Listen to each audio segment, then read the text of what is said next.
Yung mga gusto kong tugtugan sa umaga eh. Oy, kanina kuya, ma-share ko na nag-aerobics kami ni Tito Diego dito. Oo. Yung Talaga? kantang, yung Maskulados.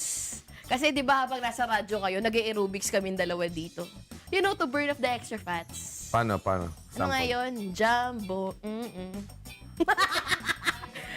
Kasi gusto kong gawing sideline yun yung maging Zumba instructor. O, di ba? After ng duty mo dito, kasama ng mga tsahin. Ay, nahuli pala! Wow! Wow! O, di ba? Papasok ka ba? Ng Zoom. Bagay sa'yo, Diego. Ibang level. Ah? O, di ba? Galing! Ayos, Grabe. Sino ang director ngayon, O, di ba? We got skills. We got skills. Ayoko na! Pwede. Ganyan ang nangyayari, kuya, pag nawawala Hanap tayo ng kayo. investor. Papagawa ka ng dance studio. Kaya lang ba hindi kayo paniwalaan? Hindi gumagalaw yung tuhod. Grabe naman to. Uy, buti nga Kung ano kinapalpak ako sumayaw, tingnan natin sa kanta. At least pareho lang kayo palpak. Naku, paano na yan pag may talent portion Wow, tayo? Hassel yung nag-record niya. Sino ba director? Parking lot sa baba. Uy, ito na, Tito Diego. Kasama natin kayo. Hindi ka na-embarrass? Style lang. O, pinapatanong daw kung bakit.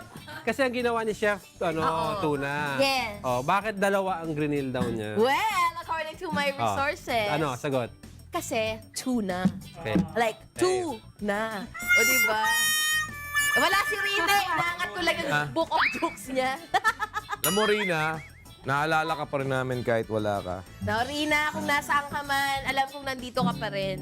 Oh, Oo. si Chef Vanessa. Vanessa with a Z Miranda. No Good grill morning, tuna Chef. belly. Good morning po sa inyo. Ano ba ang kwento niya na no grill tuna belly na yan? No grill tuna belly. No grill tuna belly kasi we don't use grill. We use pan.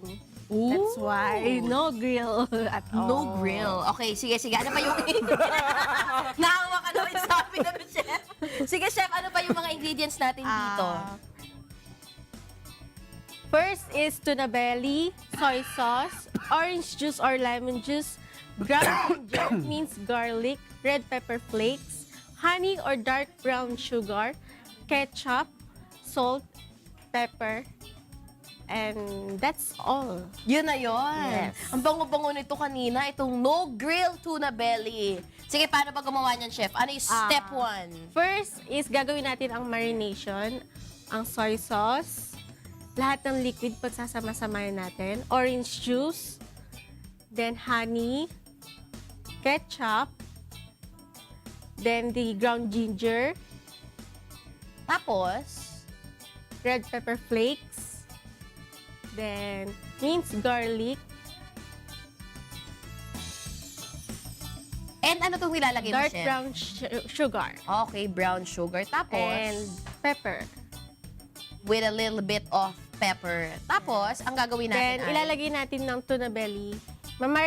Marinate natin siya for about 5 minutes to 30 minutes. Kaya pala ang Then, bango-bango yun. niyang kanina. Naglagay ako ng onting oil para hindi siya mag-stick. Ipapan-seared natin na both side ng 4 minutes each. Oh, wow. Laki That tuna belly.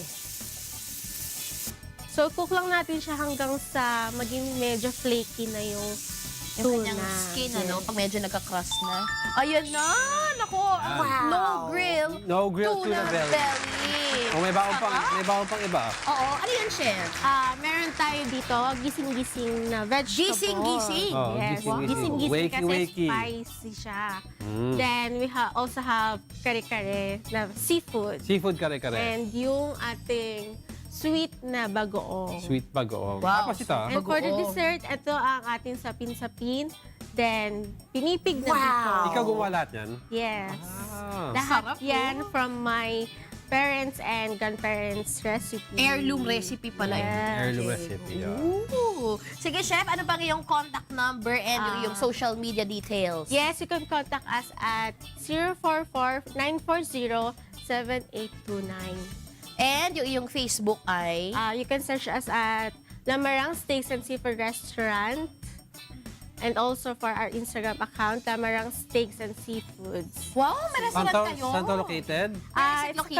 Cabanatuan, Nueva Ecija. Oo nga pala. Bumiyahe nga pala itong si Chef para lang Para po- makasama tayo today. Yes. Nueva Ecija. Mga ano nga yung gano'ng katagal from Manila? Around 3 to 4 hours. 3 to 4 hours. So, thank you, Chef, I hope this is not the last time. Of course. Balik ka ulit kapag pwede na akong kumain.